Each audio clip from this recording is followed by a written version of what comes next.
राजमाँ की वाणियों का संग्रह चल रहा है जो कॉपी में लिखी हुई है उनके द्वारा और गुरुदेव के सामने प्रस्तुत की गई। उन्हीं में से कल जो वाणी हुई थी अंत में क्रमांक 33 उसको पढ़ के आगे बढ़ते हैं कि अंतरंग अभिन्न मित्र मीत न रहे, जब रंग चढ़ा अनंत का आनंद का। क्यों? गीत जो न गाए प्रशस्ति में अहंकारी के। और इससे यही हमने भाव लिया था कि जिनको हम अंतरंग मानते हैं, अभिन्न मानते हैं, यानी जो हमारे बहुत ही नियर एंड डियर हैं, बहुत ही हमारे क्लोज हैं, बहुत ही हम अपने दिल खोल के उनसे बातें करते हैं, वास्तव में वो जो एक मित्रता है वो तभी तक निभती है जब उनके अहंकार की तुष्टि होती रहती है या स्वार्थ की पूर्ति होती रहती है। दूसरी ओर जब हमारा स्वयं का ध्यान किसी और दिशा में यानी अपने जीवन मूल्यों की ओर, या हमें लगे कि भाई अब हम किसी और के गीत गाएं, क्यों दुनिया के गीत गाते रहें, हमें तो अपने अहंकार को समझना है और अपना स्वार्थ क्या है उसको समझना है, तब हम लगते हैं दूसरी दिशा में और हमारे ऊपर रंग चढ़ता है उस प्रभु का, उस अनंत के संत का, उस आनंद घन का। तो रंग जब चढ़ने लगता है तो हम जिनकी प्रशंसा में गीत गाते थे, हम जिनकी चापलूसी करते थे, चिरौरी करते थे, कुछ भी भाषा का हम इस्तेमाल करें, वो अब हम नहीं करते। इस वजह से वो मित्र अब हमारे मित्र नहीं रहे। क्यों? क्योंकि हमारे मित्र भी बदल गए, हमारे विचार भी बदल गए, हमारे भाव भी बदल गए। अब हम पर कोई और ही रंग चढ़ गया है और यही कारण है कि हमने उनकी प्रशंसा में गीत गाने छोड़ दिए। अब अगर हम गीत गाते भी हैं तो अपने प्रभु की प्रशंसा के लिए, उनकी महिमा के लिए।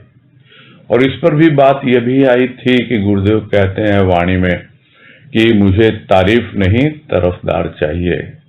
वो तारीफ नहीं चाहता, वो तो यही चाहता है कि तू अपने आप को समझ, जैसे मैंने अपने आप को जाना पहचाना, तू भी प्रेम और भाव का जीवन जी, तो अपने आप ही तेरा जीवन उसी रंग में रंगा रहेगा और अंत तक जो तेरा अंतरंग है, तेरा अपना प्रभु, वो तेरे साथ बना रहेगा।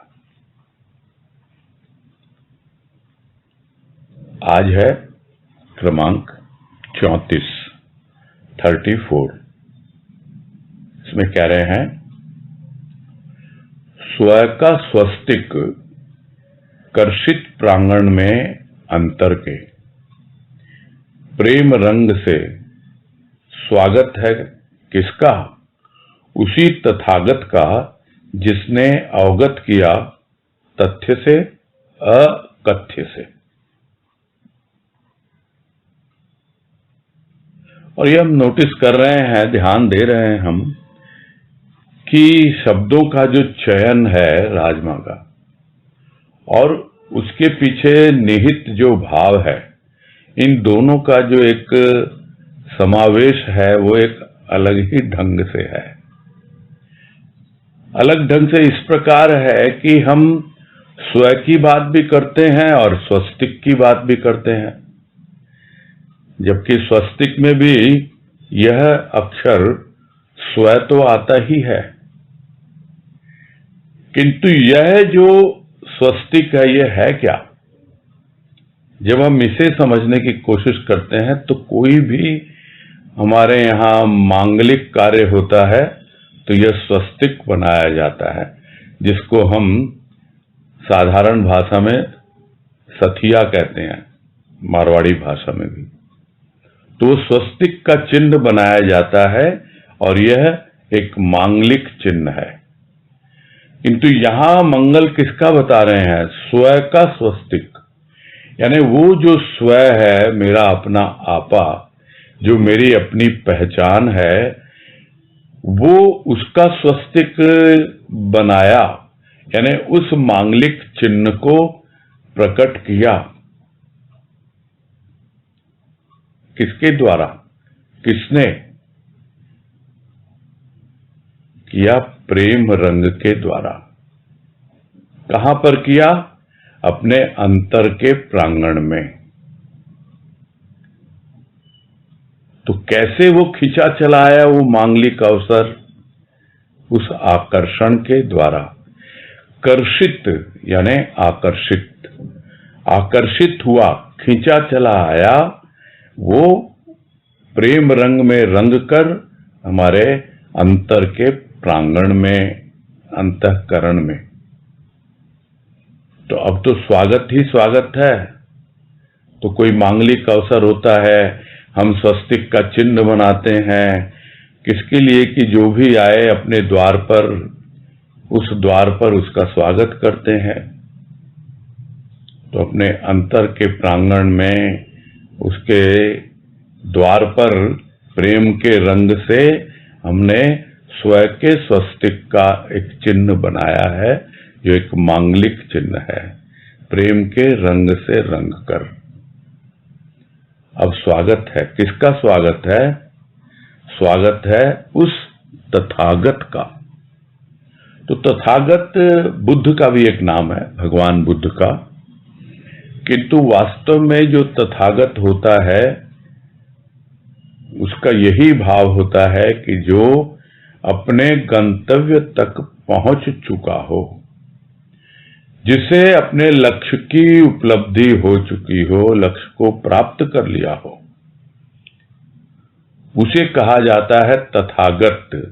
यानी सब कुछ उसके गत हो गया, पीछे छूट गया, और उसको जहां पहुंचना था वहां पहुंच गया, वो अपने गंतव्य तक पहुंच गया। तो उसी का स्वागत है कि जो अपने गंतव्य तक पहुंच गया, उसका स्वागत कर रहे हैं हम। कहां? अपने अंतःकरण के प्रांगण में। और वो जो चिन्ह बनाया है स्वस्तिक का, अपने प्रेम के रंग से बनाया है, उस तथागत का स्वागत कर रहे हैं। और सिर्फ वो अपने गंतव्य तक ही नहीं पहुंचा, उसने हम सबको अवगत कराया है, बतलाया है। किसके बारे में? तथ्य के बारे में और अतथ्य के बारे में। तथ्य, तथ्य यानी फैक्ट, वास्तविकता। कि वास्तविकता क्या है जीवन की? देखो, मैं पहुंचा हूं उस स्थान पर, ऐसा कहता है वो तथागत, वो संत, जो अपने गंतव्य तक पहुंच चुका है, अपने लक्ष्य की प्राप्ति कर चुका है। और इस मार्ग में जो भी मुझे वास्तविकता अनुभव में आई, वो उससे अवगत कराता है। इसलिए हम उसका अपने अंतःकरण के प्रांगण में प्रेम रंग से उस स्वस्तिक मांड कर, चिन्ह बनाकर हम उसका स्वागत कर रहे हैं। बतलाता है, तथ्य के बारे में बतलाता है कि जब मैं पहुंचा तो मार्ग में मुझे किन किन कठिनाइयों का सामना करना पड़ा, और किस प्रकार से मैंने उस मार्ग में जो कठिनाइयां थी उनको दूर किया। और सबसे महत्वपूर्ण, कि हमेशा मेरा प्रभु मेरे साथ था। वो मेरे साथ था, इसीलिए मैं अपने गंतव्य तक पहुंच पाया। इस तथ्य से वो अवगत कराता है अपने भक्तों को, अपने बच्चों को, कुछ भी समझा जाए। तो यह एक तथ्य है। और दूसरा अकथ्य से अवगत कराता है। अकथ्य यानी जिसको कहा न जा सके, जिसे बोला ना जा सके। तो बोलता है तो है नहीं, परिचय करवा देता है, अवगत करवा देता है बिना बोले ही, इशारों इशारों में।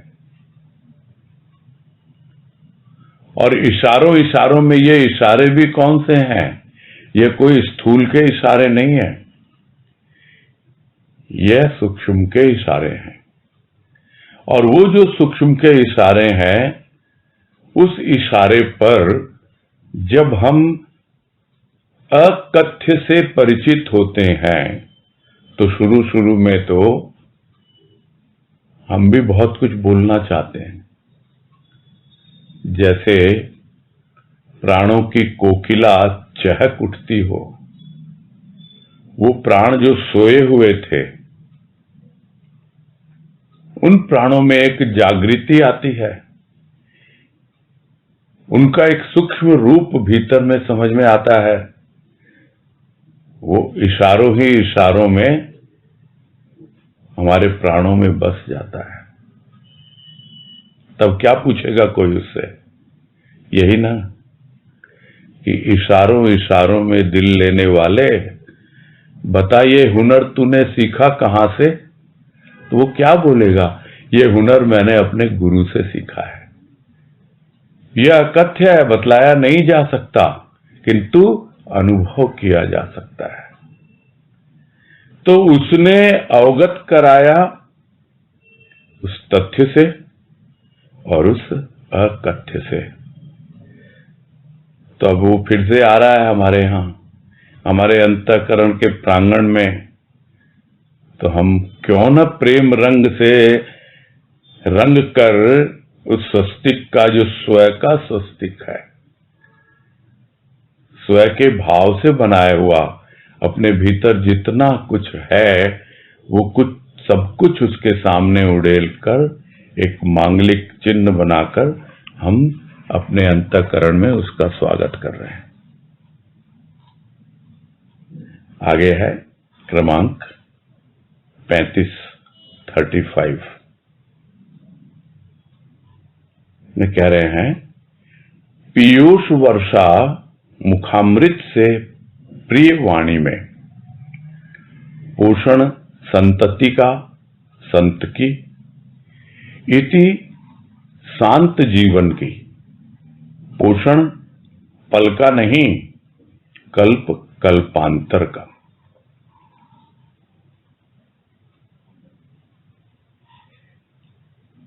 तो ये पीयूष वर्षा है, पीयूष यानी अमृत। ये जो अमृत वर्षा हो रही है, किसके मुख से हो रही है? वो मुख से हो रही है संत की वाणी से, मुखामृत से। ये जो मुख है उससे अमृत ही बरसता है, और वो बरसता है वाणी के रूप में। और वो वाणी इतनी प्रेम और भाव से भरी हुई है कि वो जो भावामृत है वो अपने आप ही हमारा पोषण करता रहता है।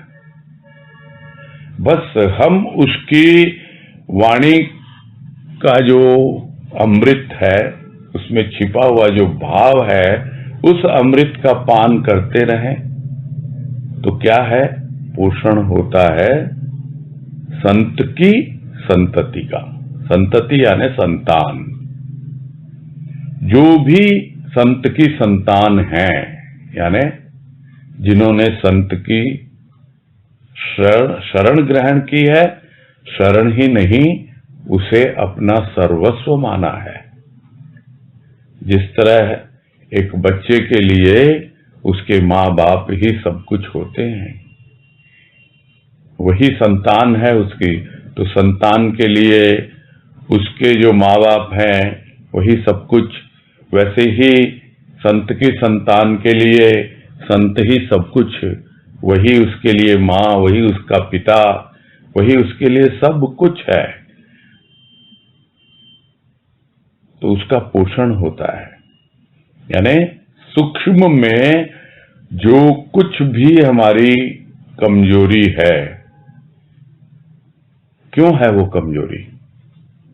कमजोरी इसलिए है क्योंकि अभी हम पोषक जो तत्व है उसको ग्रहण नहीं कर पा रहे हैं। सर्वप्रथम तो उस वाणी का श्रवण ही नहीं कर पाते, और यदि श्रवण करते भी हैं तो भी उसका जो भाव है उसको ग्रहण नहीं कर पाते। इसलिए वो हमारे जो अंतःकरण रूपी जो हमारा भीतरी शरीर है, सूक्ष्म शरीर, उसको पोषित नहीं कर पाता। पोषक तत्व चाहिए सर्वप्रथम, और दूसरा उसको हजम करने की क्षमता चाहिए। पोषक तत्व तो ले लेते हैं लोग, बहुत सा प्रोटीन विटामिन खा लेते हैं, किंतु हजम नहीं कर पाते, इसलिए शरीर को नहीं लगता। वैसे ही ले तो लेते हैं कितना कुछ भीतर में, किंतु वो अपने सूक्ष्म शरीर को लग नहीं पाता। क्यों? क्योंकि हजम नहीं हुआ। किंतु जब वो अमृत वर्षा होती है तो अपने आप ही संत की संतान का पोषण होता है, और उसकी हाजमा शक्ति बढ़ती है, और उसका जितना भी भीतर में रोग है, जिसे हम कहेंगे उसकी जो रुग्णावस्था है, वो धीरे धीरे सुधरने लगती है। जितनी भीतरी कमजोरी है वो पोषक तत्वों के कारण बेहतर होने लगती है। तो पोषण करती है वो प्रिय की वाणी अपने भावामृत से। फिर क्या होता है? जो शांत जीवन है, पहले भी बात आई है, ये शांत नहीं है, शांत है। यानी स अंत, जिसका अंत होता हो वो है शांत। अब जीवन जो है वो शांत नहीं है, वो संत के साथ मिलकर अनंत यात्रा पे निकल पड़ा है, अनंत की ओर, अनंत का साथ, उस संत का साथ। तो अब जो शांत जीवन था, जो सीमित जीवन था, उसका अंत हो जाता है, उसकी इति यानी अंत हो गया। अब जो भी पोषण हो रहा है वो प्रत्येक क्षण ही नहीं हो रहा, प्रत्येक क्षण जो है, एक एक क्षण वो युगों के समान बदलता जा रहा है, और एक एक युग जो है वो कल्प कल्पांतर में परिवर्तित होते जा रहे हैं। तो जो भी पोषण हो रहा है वो एक पल का ही नहीं हो रहा, कल्प कल्पांतर का। जो बात आई थी ना कि 4 युगों को मिलकर ब्रह्मा का एक कल्प होता है।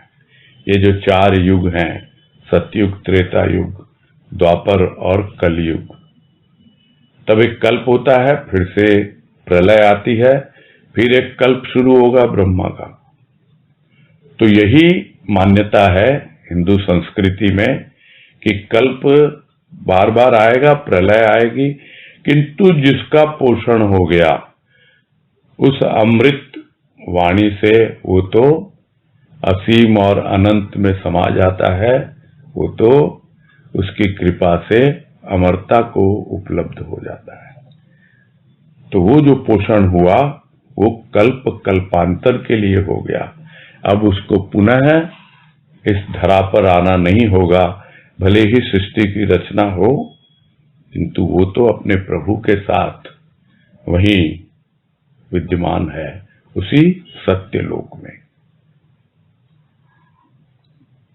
आगे है क्रमांक 36। इसमें कह रहे हैं, स्वयं का बिंदु परिवर्तित सिंधु में तब जब अवलोकन सृष्टि के कण कण में आत्म स्वरूप का, स्व इष्ट का दर्शन विराट का। तो इसमें भाव तो इतना सा ही है कि एक अपना आपा है, वो सीमित है अपने आप तक, वो एक बिंदु के समान है, एक बूंद के समान है।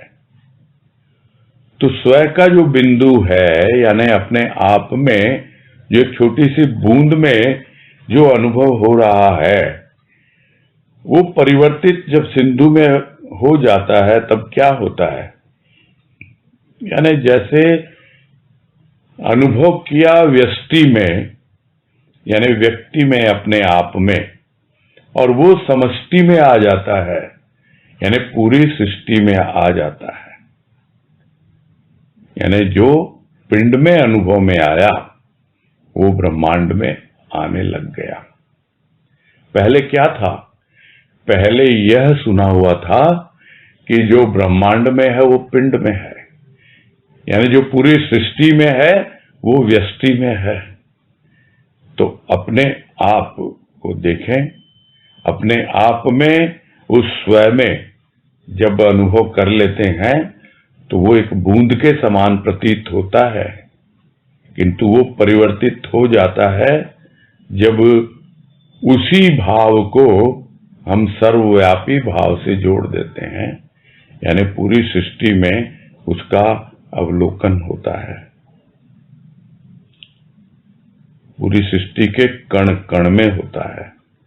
वो जो आत्म स्वरूप है, वो जो परमात्मा जिसको सुना है कि कण कण में व्याप्त है, वो जब अपने भीतर में अनुभव में आ जाता है, एक बूंद भी उसका स्वाद दे देती है उस सिंधु का। उस बिंदु में ही सिंधु छिपा हुआ है। तो जब बिंदु का समझ में आ गया अपने आप में, तो सिंधु का स्वाद भी मिल गया और वो परमात्मा अपने भीतर अनुभव में आ गया, अपने आत्म स्वरूप के रूप में, अपने स्वयं के रूप में, और वही उसका इष्ट है, वो कोई और नहीं है, वही आत्मदेव है उसका। तो उसका दर्शन जो सूक्ष्म में हो रहा था वो अब विराट में होने लगता है। सूक्ष्म यानी और बिल्कुल सूक्ष्माति सूक्ष्म, और उससे भी परे पहुंच गया बारीकी में एकदम। और फिर वो दिखने लगा चारों ओर पूरी सृष्टि में, सृष्टि के कण कण में, यानी व्यष्टि से पूरी समष्टि में, पूरी सृष्टि में। और उसी को बाबा समझाते हैं कि ज्ञान होने के बाद क्या अवस्था होती है। ज्ञानी को दो प्रकार के यंत्र मिल जाते हैं, एक दूरवीक्षण यंत्र और एक अनुवीक्षण यंत्र। हिंदी में समझ में नहीं आ रहा होगा, अंग्रेजी में बड़ा कॉमन वर्ड है ये अनुवीक्षण। अनुवीक्षण यानी माइक्रोस्कोप, जो लेबोरेटरी वगैरह में वैज्ञानिक देखते हैं, जो हमें ऐसे दिखलाई नहीं देते। इतने छोटे छोटे जीवाश्म होते हैं, जीवाणु होते हैं, कीटाणु होते हैं, हमको नहीं दिखते, लेकिन वो माइक्रोस्कोप में नजर आ जाते हैं। तो ज्ञान वो दृष्टि दे देता है कि सूक्ष्माति सूक्ष्म सब दिखलाई देने लगता है। और दूसरा टेलीस्कोप। टेलीस्कोप जैसे ग्रह नक्षत्रों को देखते हैं वैज्ञानिक, कितनी दूर आकाश में स्थित है, किंतु बड़े करीबी से उसको देखते हैं, उसका अध्ययन करते हैं। तो यह हो गया दूरवीक्षण यंत्र। तो दूर की भी देख लेता है और एकदम सूक्ष्माति सूक्ष्म भी देख लेता है। तो यही है, जब वो बिंदु में अनुभव में आ गया तो अपने आप ही सिंधु में परिवर्तित हो गया, जब उसका अवलोकन सृष्टि के कण कण में कर पाता है। तो यह अवस्था ज्ञान होने के पश्चात की है। तो प्रारंभ में तो अपने आप में ही यानी स्वयं में ही उसका अनुभव करना होता है। आगे है क्रमांक 37। इसमें कह रहे हैं, मन चंचल हो रहा है आज, मैं गान गान के लिए, वृक्षों की हरितिमा में, रवि की रश्मियों में, चंद्र तारों में, नदी तालाबों में, वायु अग्नि में, मैं ही मैं, मुझसे विलग कुछ नहीं, तुझसे विलग मैं नहीं।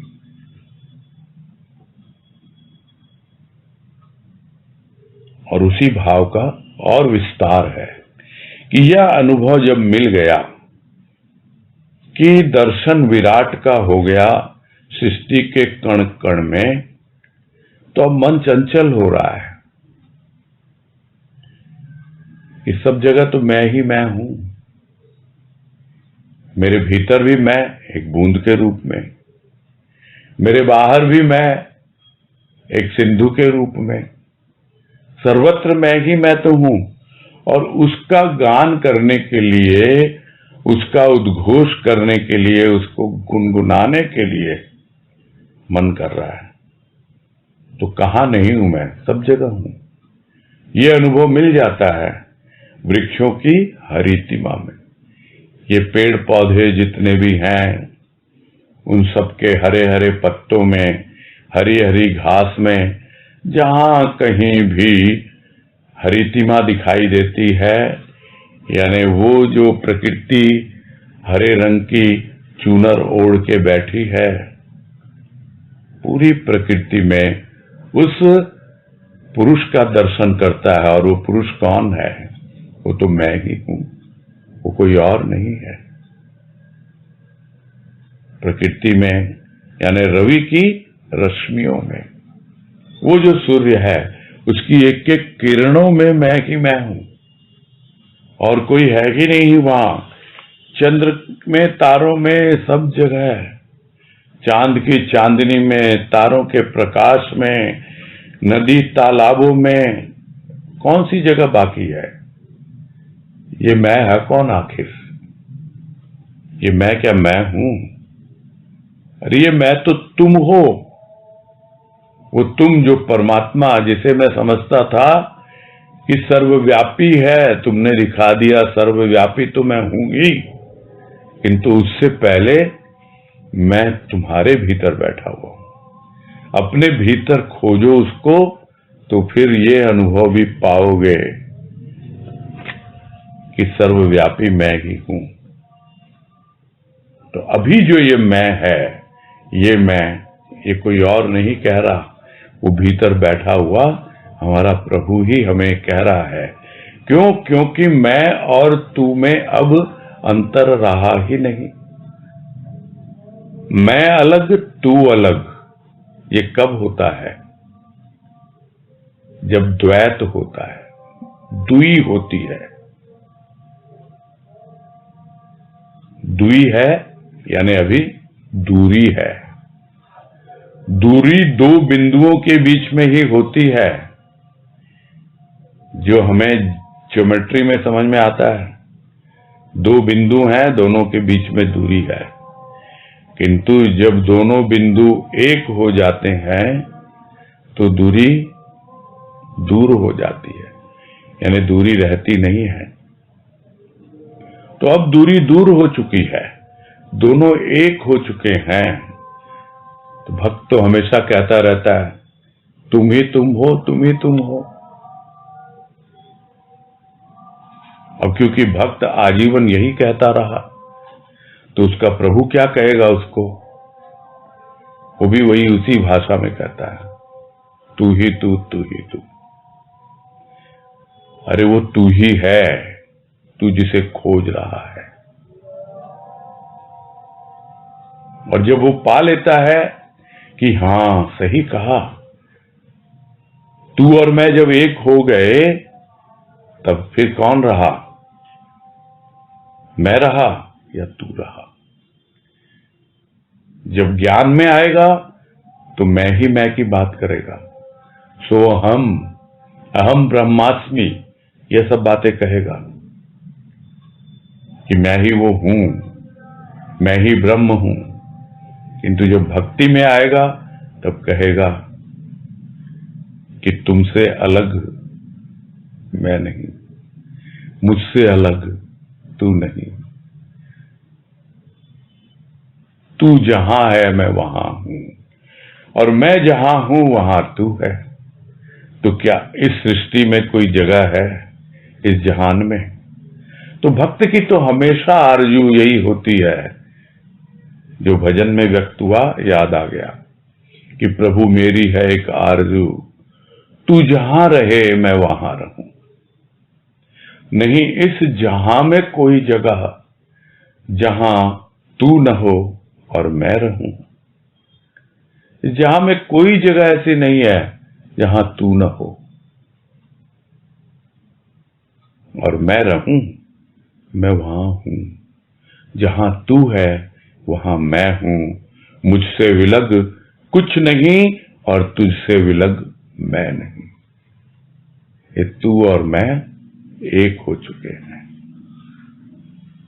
तो ये अवस्था बन जाती है जब एक बिंदु परिवर्तित हो जाती है सिंधु में। आगे है क्रमांक 38। इसमें कह रहे हैं विलाप विरह का, प्रलाप प्रलय का, लयबद्ध हुआ आलाप में, जब मन बुद्धि प्राण का हुआ सम्मेलन, तुम्हारे चरणों में तुम्हारे दर पर।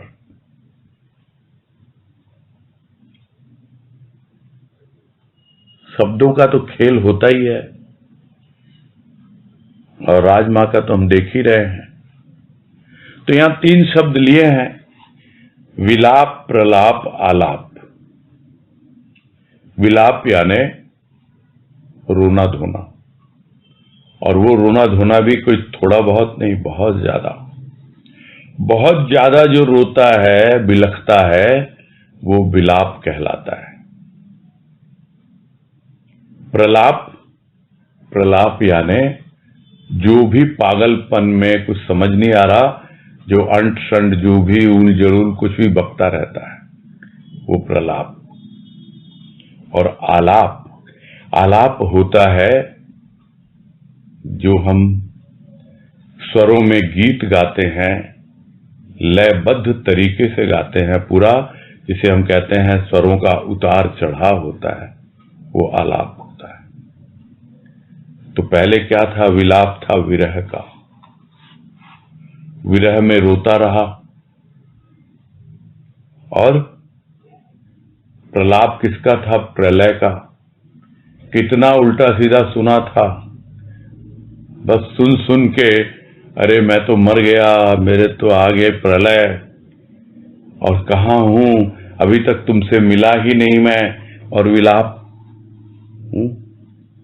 रोता रोना धोना उसके विरह में किए जा रहा था। तो उसकी वजह क्या थी? उसकी वजह तो अपना अंतःकरण ही था।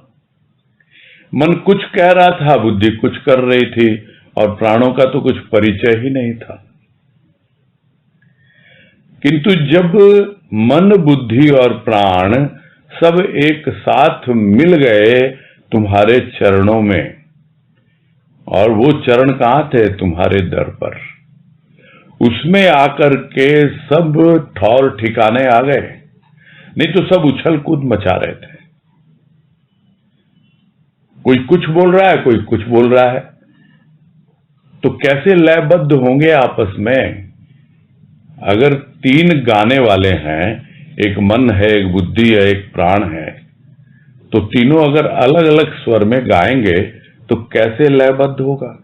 हम देखते हैं, सत्संग में भी देखते हैं, स्टेज पे बैठा देते हैं 3 जनों को, किसी का सुर कहां जा रहा है, किसी का कहीं जा रहा है, लयबद्ध नहीं हो पाता, क्योंकि एक दूसरे को समझते नहीं, एक दूसरे के सुरों से परिचय नहीं है, बस बोल दिया बैठ के साथ में गाओ, गाने लगे।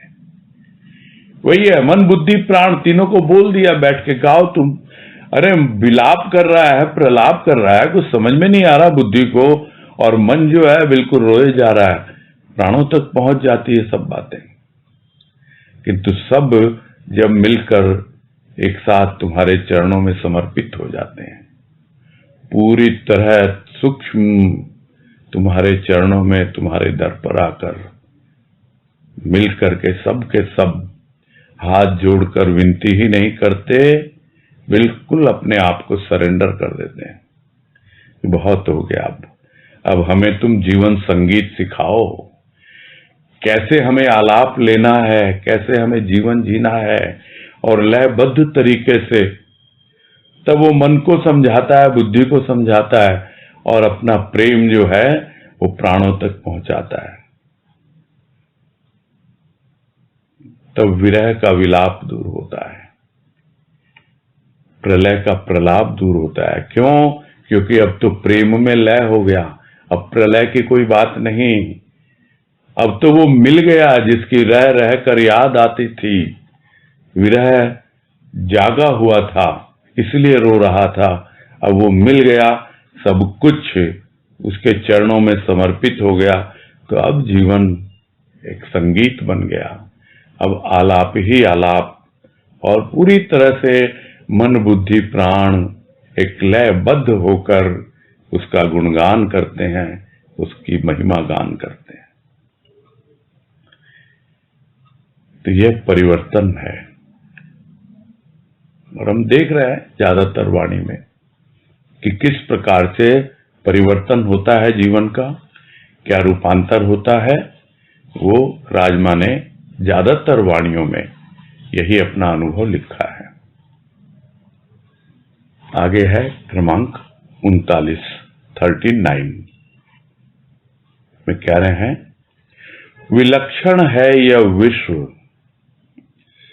बिलखता है फिर भी लक्ष्य का उद्देश्य का विचार नहीं।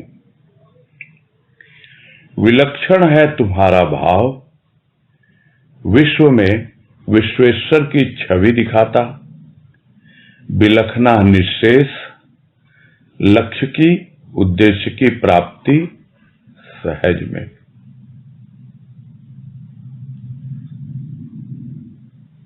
कि बड़ा विचित्र है यह संसार। विलक्षण यानी जल्दी से दिखते नहीं है लोग, किंतु यहां तो बड़ा विचित्र दिख रहा है कि पूरा संसार तो यही है। सब पूरे संसार में क्या है? वही विलखना, वही विलाप, वही रोना धोना। सोचता नहीं है कि क्यों यह रोना धोना लगा हुआ है। अरे भाई, विचार करो जरा, क्या तुम्हारा लक्ष्य है, क्या तुम्हारा उद्देश्य है, किस लिए आए हो इस संसार में? तो जो लक्ष्य का ध्यान करेगा, जो अपने उद्देश्य के ऊपर विचार करेगा, कम से कम वो तुम्हारे दर पर, तुम्हारे चरणों में आने के लिए कुछ तो सोचेगा, कुछ तो विचार उसके भीतर आएगा ऐसा कि आखिर मेरा उद्देश्य क्या है इस मानव तन के साथ, क्यों आया हूं मैं। थोड़ा विचार तो करेगा ना कि क्या लक्ष्य है, किस लिए, कहां तक पहुंचना है मुझे। तो यह जो लक्ष्य और उद्देश्य, उसका विचार साधारण रूप से आता नहीं है, और भक्त जो पहुंच चुका है उस स्थान पर, वो देखकर बड़ा अचंभा करता है कि विचित्र है, विलक्षण है ये संसार। रोना धोना चल रहा है, फिर भी कोई उसे बतलाए भी, भाई देखो अपना लक्ष्य बोध रखो, अपने उद्देश्य की प्राप्ति के लिए विचार करो, आगे बढ़ो। समझ नहीं आता। किसे समझ में आता है? जो उसके भाव को अनुभव करता है, और वो कहता है कि विलक्षण है तुम्हारा भाव, तुम्हारा भाव भी विलक्षण है। ये भी बड़ा विचित्र है। बल्कि कहा जाए कि ये तो बहुत ही मुश्किल से मिलता है, बहुत ही रेयर है इसका। कहने को तो भाव है, पूरे जगत में भाव है, क्योंकि कहा गुरुदेव ने भाव से भाव, यानी भाव यानी संसार, पूरा विश्व उसे खाली नहीं है भाव से, हर जगह भाव है। किंतु तुम्हारा भाव तो विलक्षण है, बहुत रेयर है। कहते होंगे कोई, ये भी भाव योगी संत, वो भी भाव योगी संत, किंतु यह जो भाव योगी संत है, इसका भाव तो विलक्षण है, बहुत ही रेयर, बड़ी मुश्किल से अनुभव में आता है इस तरह का भाव। क्यों विलक्षण है? क्योंकि विश्व में विश्वेश्वर की छवि दिखला देता है, इस पूरी सृष्टि में दिखला देता है कि मैं ही मैं हूं। जो अभी पिछले वाणी में कहा कि रवि की रश्मियों में, चांद में, तारों में, तालाबों में, नदी में, हर जगह मैं ही मैं हूं, सब दिखला देता है कि पूरे विश्व में वो विश्वेश्वर ही है, यानी जो ईश्वर है इस विश्व का। अब उसकी पहचान कैसे हो? पहचान ऐसे हो कि अब बिलखना निःशेष। और पहले भी बात आई थी, शेष और निःशेष में यही अंतर है। शेष यानी एक बार को तो खत्म हो गया, लेकिन फिर से चालू हो जाता है। निःशेष का मतलब हमेशा हमेशा के लिए खत्म, यानी अब बिलखना निःशेष, हमेशा के लिए रोना धोना खत्म हो गया अब। और जो भी हमारा लक्ष्य हमको पता लग गया, बता दिया उसके भाव ने, इस ओर बढ़ना है, क्या हमारा उद्देश्य है वो भी बतला दिया, और फिर साथ साथ रहता है वो उसका भाव, हर समय रहता है, बड़ी सहजता से हमें आगे बढ़ा देता है वो भाव। जो हमारा मन बुद्धि प्राण, जो मालूम नहीं कौन कौन से राग अलापते रहते हैं, जब भाव प्रवेश करता है मन में, बुद्धि में और प्राणों में, तो एक ऐसा आलाप निकलता है, एक ऐसा गान, भाव में वशीभूत होकर भाव के प्रभाव से कुछ ऐसी अवस्था बन जाती है कि उस क्षण तो यही लगता है कि बस ये अवस्था सिर्फ एक पल के लिए नहीं है, एक कल्प कल्पांतर के लिए है। तो उद्देश्य की प्राप्ति बहुत ही सहज ढंग से, बहुत ही आराम से उस भाव के द्वारा हो जाती है। यही उस भाव की विलक्षणता है, यही उस भाव की विशेषता है, यही उसकी विचित्रता है कि वो ऐसा चित्र बना देता है हृदय में कि वहां पे किसी का नाम रूप भी नहीं है, बस वो भाव ही भाव रह जाता है, वो भाव ही अंकित हो जाता है। यह अवस्था हो जाती है कि विश्व में, पूरे ब्रह्मांड में उसी भाव ही भाव को अनुभव करता है। आगे है क्रमांक 40, नंबर 40। इसमें कह रहे हैं, अपने आप से अपरिचित, तब भी अब भी, तब खोई थी जग में, अब खोई हूं कृपा सागर की अगाध गहराई में।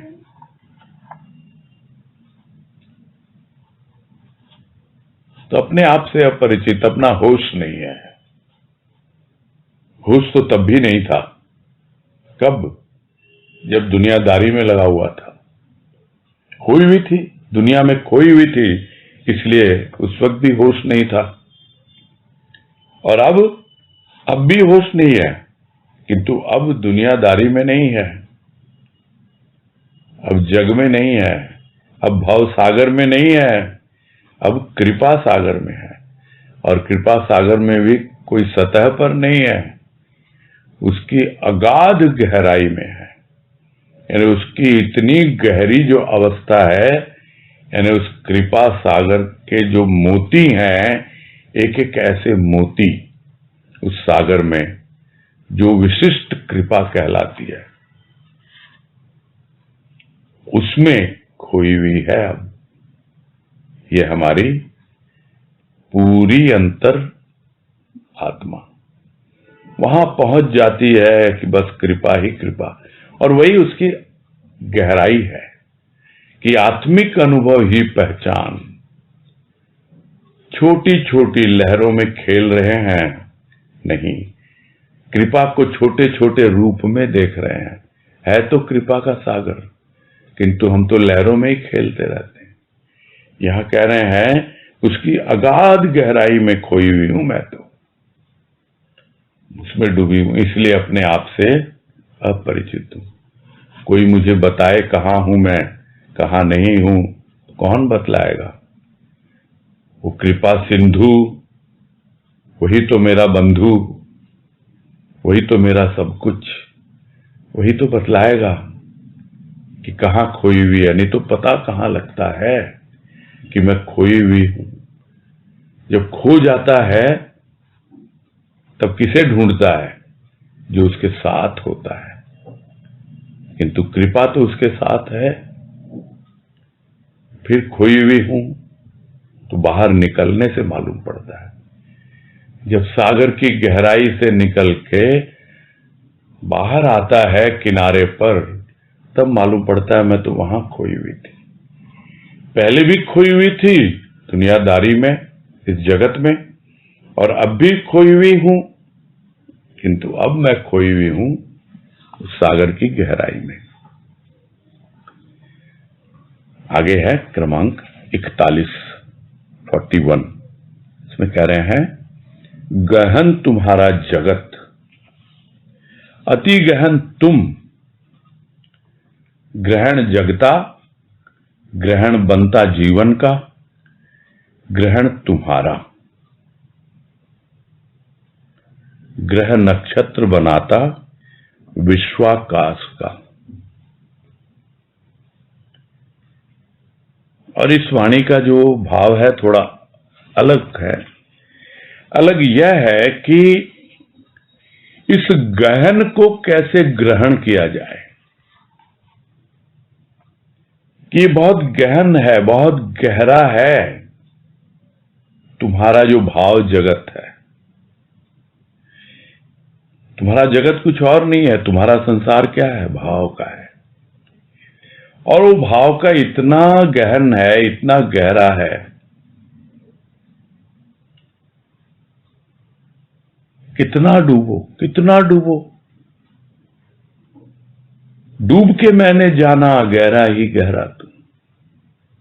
ये भी भजन की पंक्ति है कि प्रेम का पूरक है तू, भाव की मूरत है तू, डूब के मैंने जाना गहरा ही गहरा तू।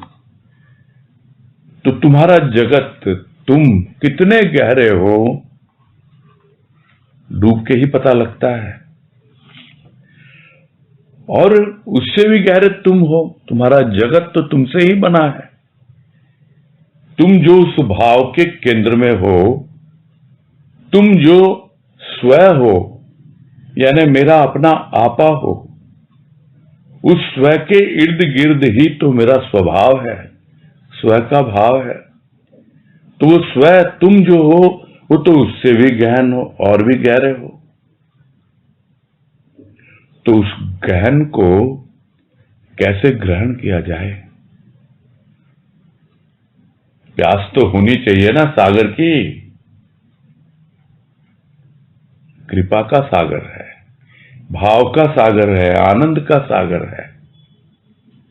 तो ग्रहण जगता, यानी ग्रहण करने की प्यास जाग गई है।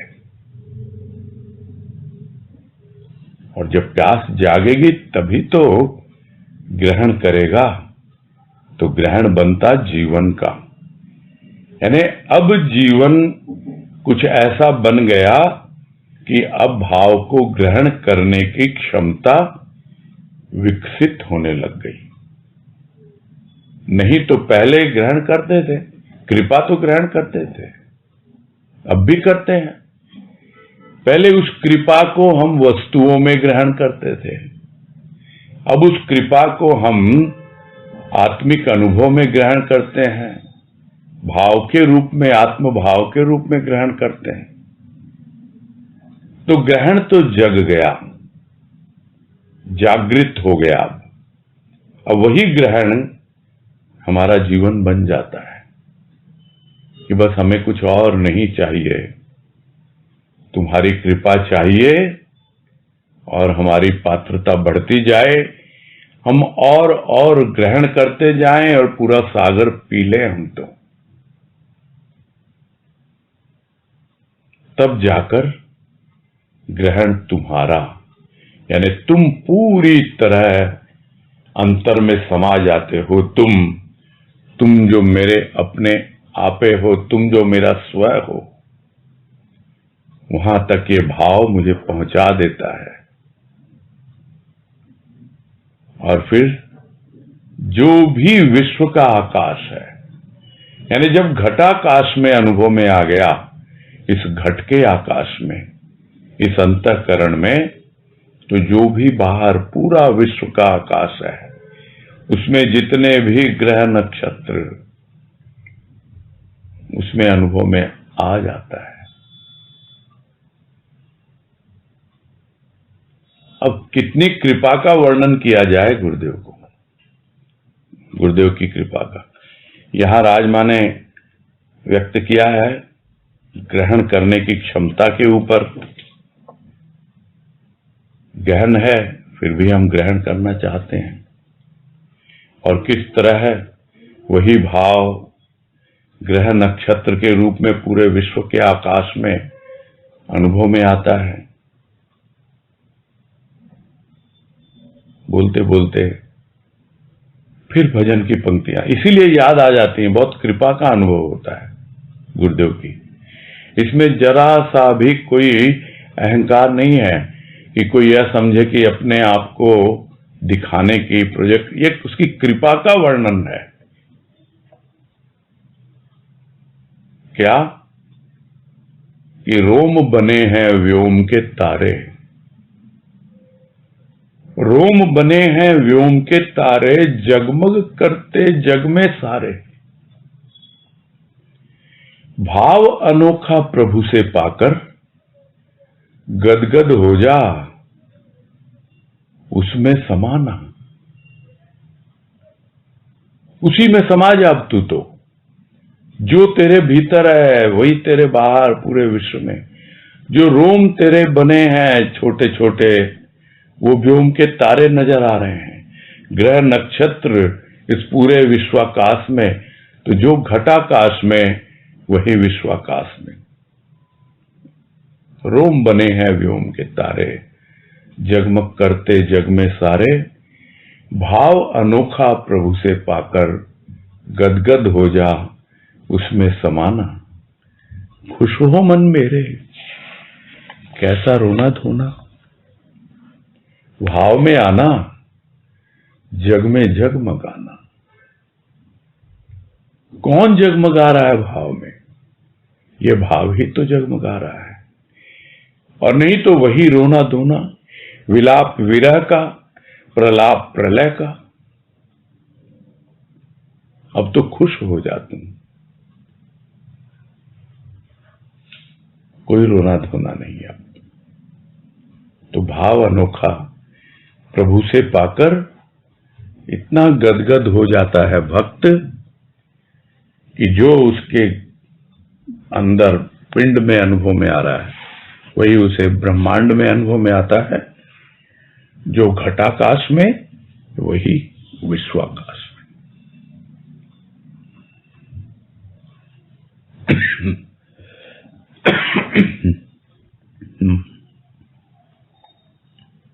बस पूरा करते हैं।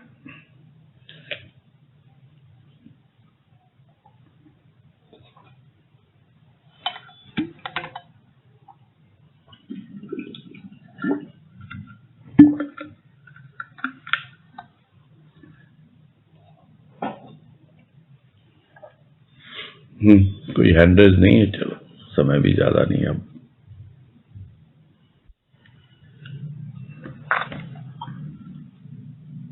हेलो, हरिओम सभी को। हाँ, हरिओम, सबको हरिओम। हरिओम। प्रणाम भैया। हाँ, हरिओम, हरिओम, सबको हरिओम। प्रणाम भैया। हरिओम हरिओम, हरिओम, हरिओम। हरिओम। हरिओम भैया भाभी जी। हरिओम। हाँ, हरिओम।